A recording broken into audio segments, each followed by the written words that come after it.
வணக்கம். அனைவரும் ஜோதிடம் படிக்கலாம்.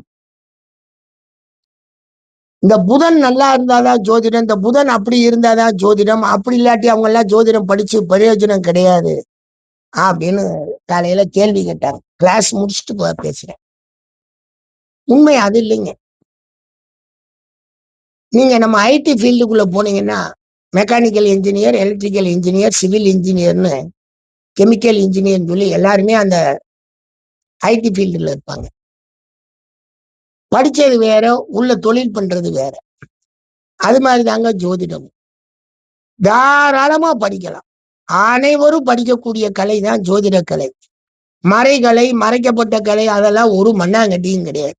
எல்லாருக்கும் ஜோதிடம் வரும். தொழிலாக பண்ண போகும்போது அதனுடைய ஈடுபாடு, கோள்கள் இருக்கக்கூடிய தன்மையில இருக்கக்கூடிய ஈடுபாடுகள் அதிகமாகும்.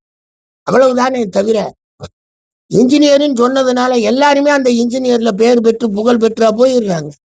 வக்கீல்கள்னு சொன்னோன்னே எல்லா வக்கீலுமா பேர் பெற்ற புகழ் பெற்ற வக்கீலா மாறிடுறாங்க.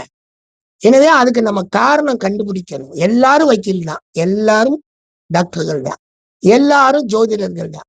குறிப்பிட்ட ஆள்கள் தான் ஜோதிடத்தினுடைய உண்மைத்தன்மையில வாழ முடியும். அது அவங்க ஜாதகத்தினுடைய கோளாறு. மற்றபடி படிப்புல எல்லாம் படிக்கிறதுனால தப்பு இல்லை. எத்தனையோ படிப்பு படிச்சவங்க எல்லாம் இருக்காங்க.